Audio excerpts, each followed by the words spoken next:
Segunda Reis, capítulo 5.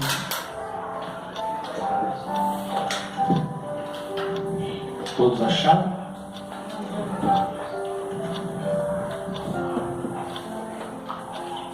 Diz assim, eu vou estar pulando alguns versículos aqui para nós ganharmos tempo em nome de Jesus. Verso diz assim: Naamã, comandante do exército do rei da Síria, era grande homem diante do seu senhor e de muito conceito, porque por ele o Senhor dera vitória à Síria. Ele era herói da guerra, porém era leproso. Verso de número 6 diz assim: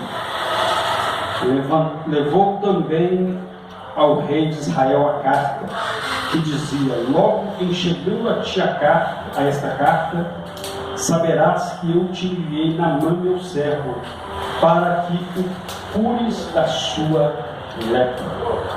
Verso de número 10 diz assim: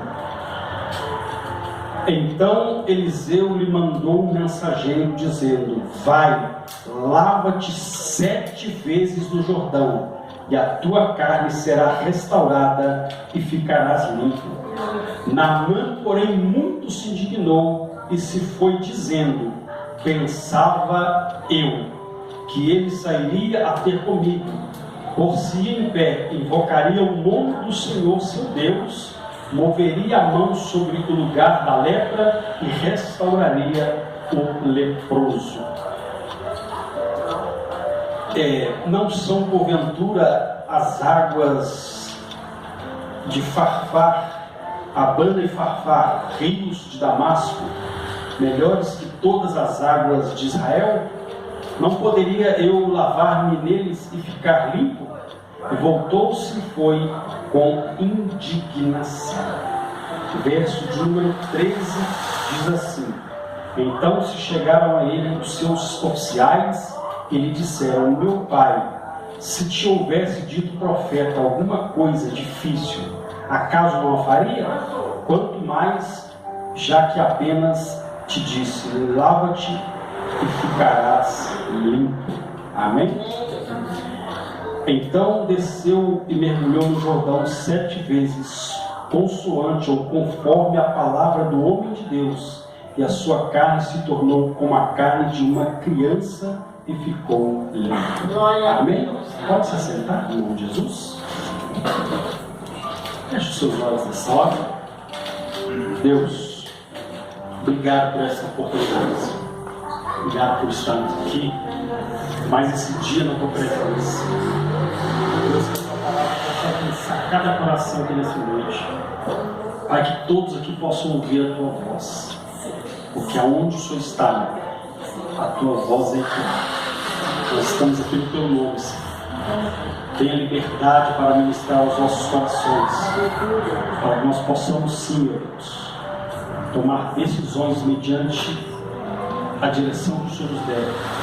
Assim nós te louvamos e agradecemos em nome de Jesus. Amém? Vamos.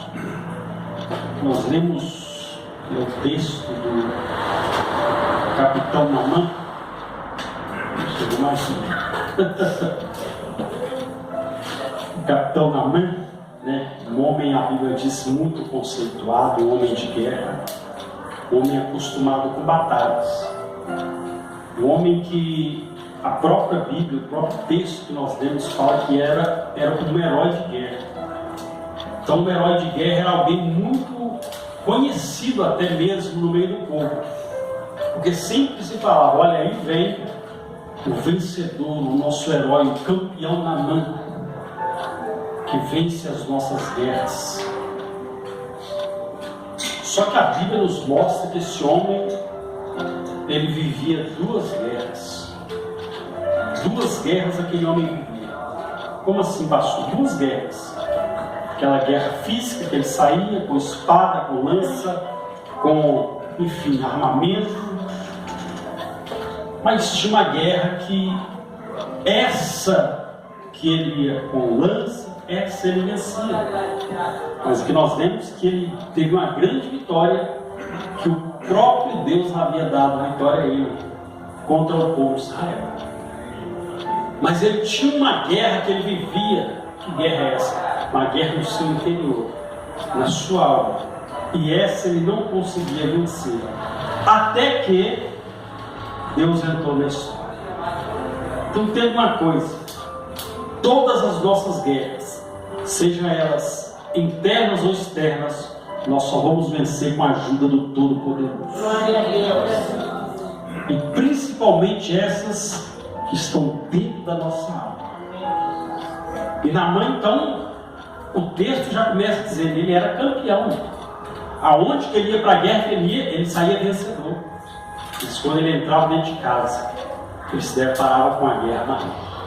A Bíblia diz que, mediante todas essas qualidades, por ser respeitado, por ter o respeito do povo, ter o respeito do rei, a Bíblia diz que ele entrava dentro de casa, ele se deparava com a guerra na alma, ele sofria de uma lepra. E não como hoje a medicina está muito avançada. Hoje faz transplante de muita coisa que antigamente a gente nunca, praticamente eu na minha época nunca pensava que poderia acontecer alguns certos tipos de transplante. Mas Deus é um Deus que dá inteligência para o homem, basta o homem usar em favor do seu próximo. E Naamã, então, ele vivia numa época que não tinha os recursos de hoje. Então aquilo, automaticamente, era uma guerra, um conflito interior que ele tinha. Por quê? Porque lá fora todo mundo aplaudia ele, mas dentro de casa ele se deitava a cabeça no seu travesseiro pensando: que adianta eu vencer lá fora e não conseguir vencer aqui dentro? Eu consegui vencer essa doença. Havia um desejo na alma daquele homem, mas Deus, em alguns momentos, Deus permite algumas coisas acontecerem para que nós venhamos a tomar um verdadeiro, um choque, para nós acordarmos e entendermos que todo o poder e toda a autoridade ainda está na mão e sempre estará na mão daquele que pode todas as coisas. Aleluia. Porque Naamã, a terra que ele vivia era uma terra pagã.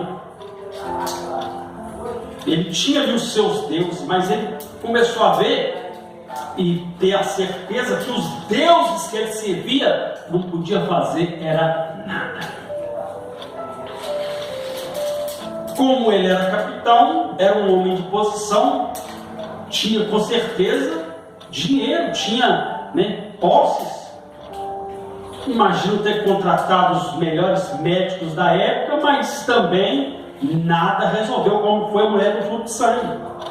Gastou tudo que tinha, mas só que Naamã, a Bíblia não relata que ele chegou à falência, não, mas a Bíblia diz que ele entrava dentro de casa e ele tirava aquela roupa e pela lei ele não podia estar nem ali, nem em casa e nem muito menos no meio da sociedade. Pela lei ele tinha que se ficar isolado da sociedade, isolado. O leproso era tipo um maldito, tinha que ficar fora. Então aquilo atormentava ele, porque ele tinha que ficava naquela angústia dentro de casa, porque era dentro de casa que ele revelava quem ele era. A guerra que ele vivia, que ele não tinha, aos olhos dele, não tinha solução. E também aquela guerra: olha, se alguém me descobrir, vão mandar, se possível, até me matar, porque eu estou infringindo a lei. A Bíblia diz então que nenhuma dessas guerras, propriamente dita nessa que o Senhor deu para ele, mediante o povo de Israel, a Bíblia diz que ele levou uma menina para sua casa, como escravo. E ele levou uma menina crente para dentro da casa dele. Pastor, como é que o senhor sabe que ela era crente? Que ela era diferente. crente não paga com a mesma moeda. Jesus disse: orai por aqueles que vos perseguem e abençoai aqueles que te maldizem. Ele leva a menina para ser escrava na casa dele, ou seja, não tinha liberdade. Ela poderia olhar para ele e falar assim: vai morrer leproso. Vai morrer leproso, tem que morrer leproso. É ruim, ele gosta de matar, gosta de prender.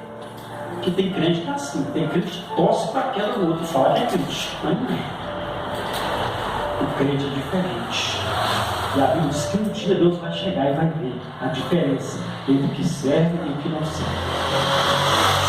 E a Bíblia diz então que ela olha para ele e só diz assim para a mulher dele: olha, quem dera se o meu Senhor estivesse lá em Israel. Olha o respeito que ela tinha, mesmo sendo escrava. Quem dera o meu Senhor soubesse que lá em Israel, se ele estivesse lá, ele seria curado. Olha, ela dando solução para quem aprisionou ela, para quem levou ela como escrava, para quem tirou ela da casa dela, da família dela. E olhe lá, o texto não diz, olhe lá se não matou os pais dela ainda.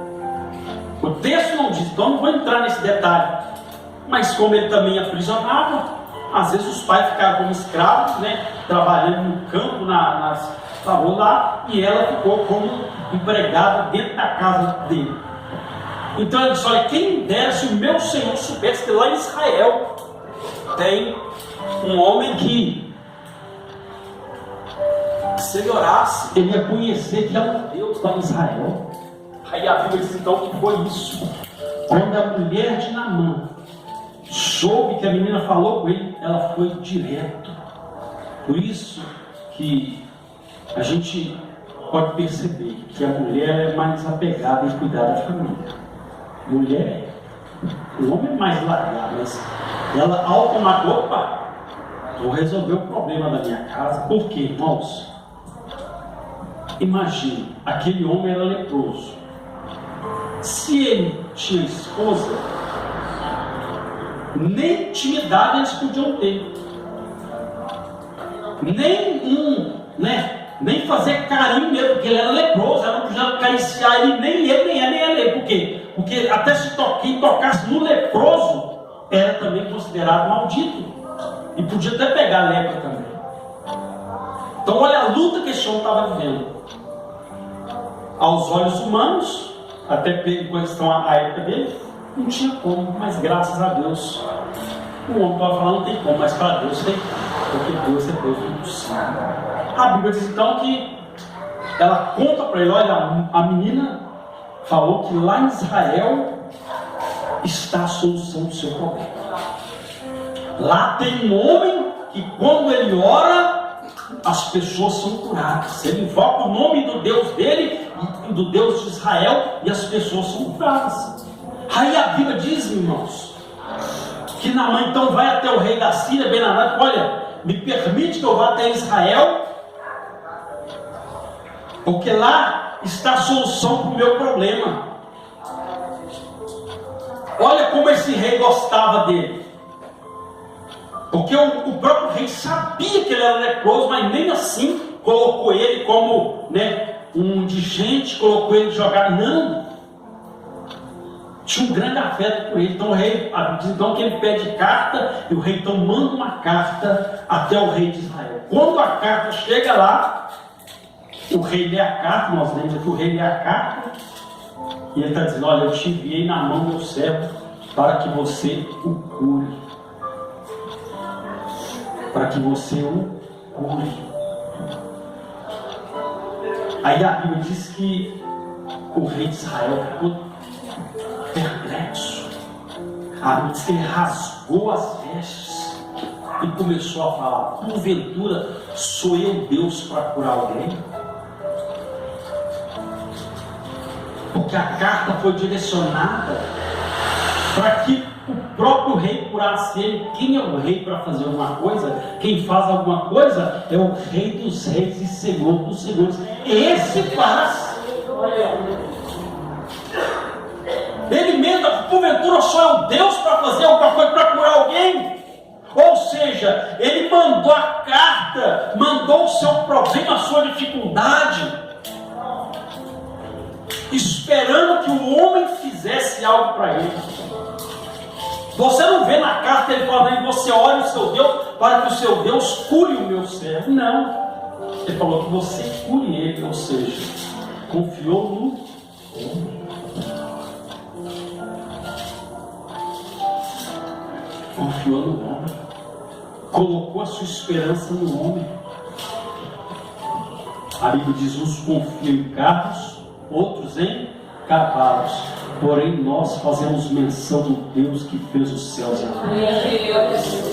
A Bíblia diz então que quando Eliseu ficou sabendo da atitude do rei, ele falou, olha, pode mandar chamar ele.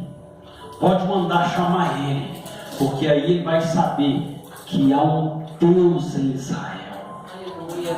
Não há um homem que faz, porque o homem não faz nada. Há um Deus em Israel. Porque o servo de Deus, meu irmão, ele não atribui nada a ele, ele atribui ao Senhor. Por isso que a Bíblia diz que para ele, por ele e para ele são todas as coisas, porque é ele que faz.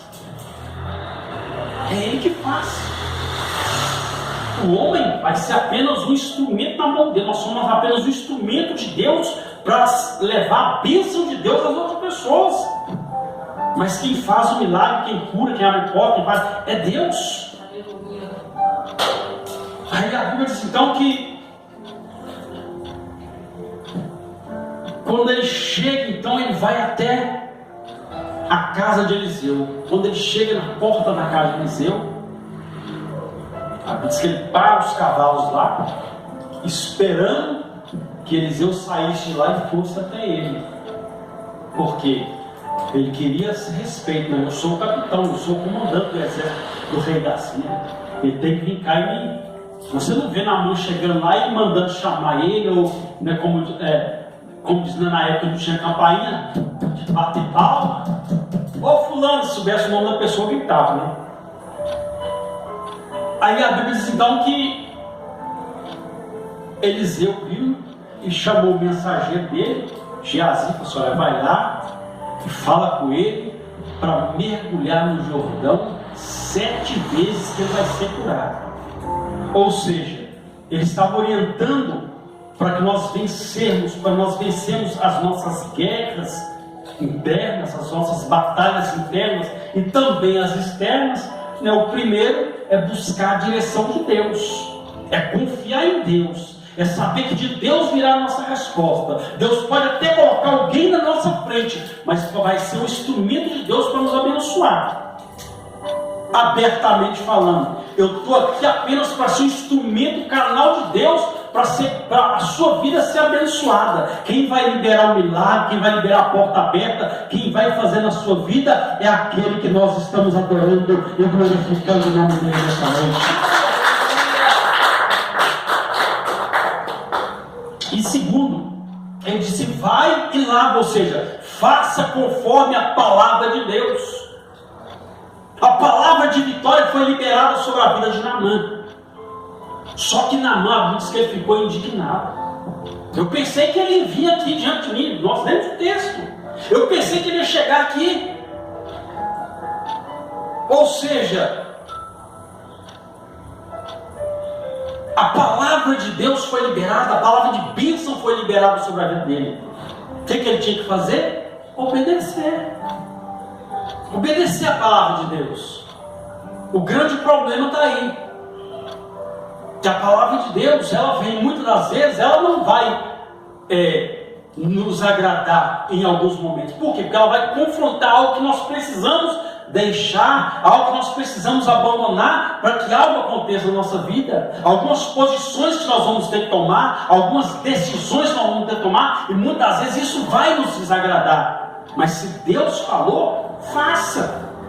A Bíblia diz então que ele falou, vai lá e mergulha no Jordão 7 vezes e vai ficar curado.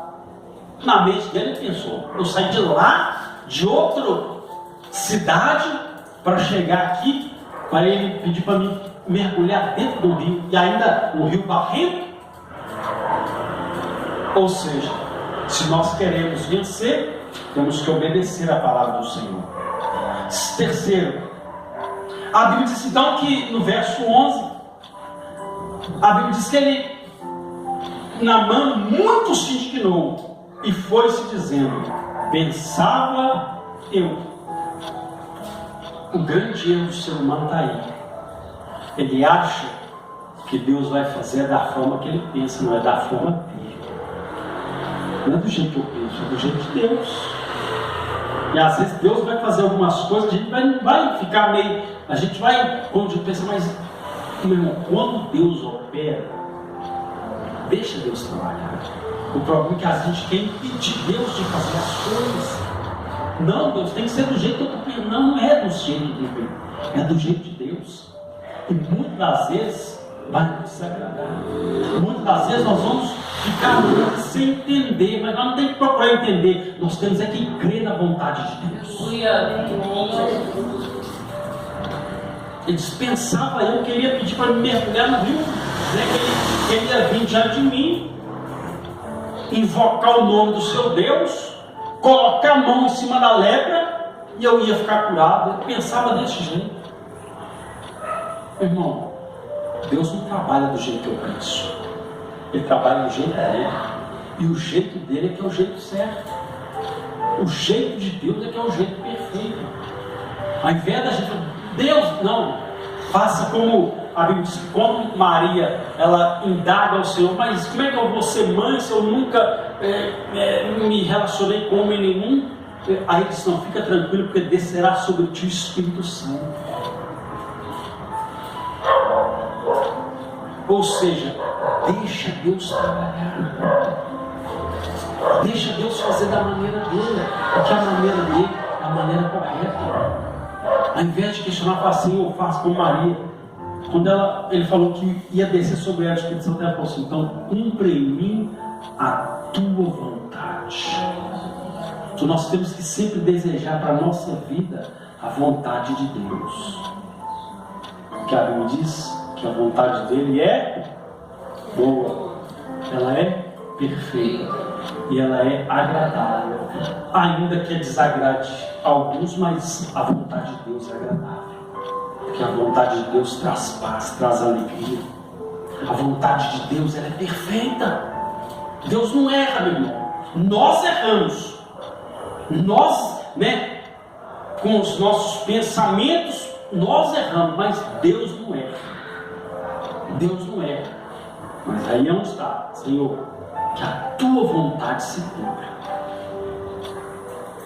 O nosso maior exemplo foi Jesus. Jesus estava lá, diz que estava suando gotas de sangue. Ele vira para o Pai e diz: Pai, se possível for, se possível, não quero que o Senhor faça, não, se possível, se o Senhor fizer bem, se o Senhor não fizer, que a vontade do Senhor prevaleça. Se possível for, passa de mim esse cálice. Não deixa eu passar por esse momento, não. Não deixa eu ser levado, se possível for. Mas ele disse: mas todavia, que seja feita a tua vontade. Que seja feita não o que eu quero, mas o que o Senhor quer. Jesus estava ali como homem, irmão, sofrendo dores, desejando na sua alma não passar por aquilo, mas ele decidiu obedecer. Foi isso que aconteceu. É por isso que nós estamos aqui hoje, por causa da obediência de Jesus. Glória a Deus. Aí a Bíblia diz então que ele dispensava ele. Aí a Bíblia diz que ele fala: mas porventura, olha esse rio Jordão, um rio barrento. Os rios Abana e Fafá, rios lá de Damasco, são rios de águas cristalinas. Eu não poderia mergulhar neles? Ou seja, na ótica dele, na maneira dele de ver, era o rio limpo que ia curar ele. Era o rio limpo que ia curar ele. Vendo uma coisa, quando Deus quer fazer o milagre, ele vai usar algo, muitas das vezes, para contrariar o nosso modo de ver. Não, mas eu estou vendo que, meu irmão, deixa Deus falar. Se Deus falou, é o Rio Jordão, é o Rio Jordão. Então tem coisas que não cabe a nós questionar, não cabe a nós perguntar a Deus por quê, mas sim perguntar a Deus, para quê? O que o Senhor quer me mostrar com isso? O que o Senhor quer me mostrar onde eu poderia mergulhar assim no rio, né? De água cristalina? O que o Senhor quer me mostrar e me pedir para mergulhar no rio de água barrenta? É porque para Deus não há limite para operar o milagre. Deus fez uma vara seca florescer no deserto. Deus fez sair água de uma rocha. Deus fez chover pão e carne do céu para sustentar o povo dele. Então nós não podemos questionar os propósitos de Deus. Nós temos que aceitar a vontade de Deus. Por mais que muitas das vezes vão contrariar o nosso modo de ver e o nosso modo de pensar. Mas o que a Bíblia fala? Que os pensamentos do Senhor são mais altos que os nossos pensamentos. Os caminhos deles são mais aplanados, são mais retos que os nossos. Aí a Bíblia diz então que Naamã achava que as coisas eram da maneira que ele enxergava. Aprenda a enxergar com os olhos de Deus. Aprenda a olhar para você como Deus te vê. Deus não olha para você, ó, coitadinho meu filho, lá que prova que ele está passando. Ou quando que ele... Não, só clama ele, só clama e glorifica ele, que a bênção chega. Aleluia. Porque Deus te vê como um vencedor, Deus não te vê como um coitadinho, Deus não te vê como esquecido. Como às vezes a pessoa diz, ninguém liga para mim, ninguém... Deus está te vendo, irmão. O mundo inteiro pode virar as costas, mas no céu tem um que nunca vira as costas, tem um que nunca te abandona. Entenda isso. Se veja como Deus te vê. Olha a Bíblia que a Gideão olha para Deus, Senhor, mas como é que isso é comigo? Olha lá, esse povo se levantando, como é que eu vou livrar esse povo? A minha família, ele falando com Deus, a minha família é a mais pobre em Manassés, e eu sou o menor da casa do meu pai. Deus não quer saber se você é pobre, se você é menor, Ele quer saber se você crê. Vou repetir de novo. Deus não quer saber aonde você mora, qual a sua condição social. Deus quer saber se você crê que Ele pode fazer um milagre. Se tem alguém que crê aqui, então aplaude e glorifique esse Deus poderoso.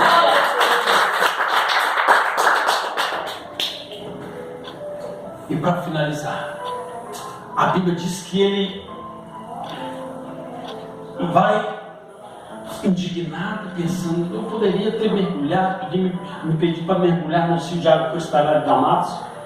De repente, os servos dele chegam perto, meu pai, porque já era o costume da época, né? O capitão ou o rei ser chamado de pai. Por quê? Porque pai é uma figura de respeito. De respeito. Então chegar meu pai.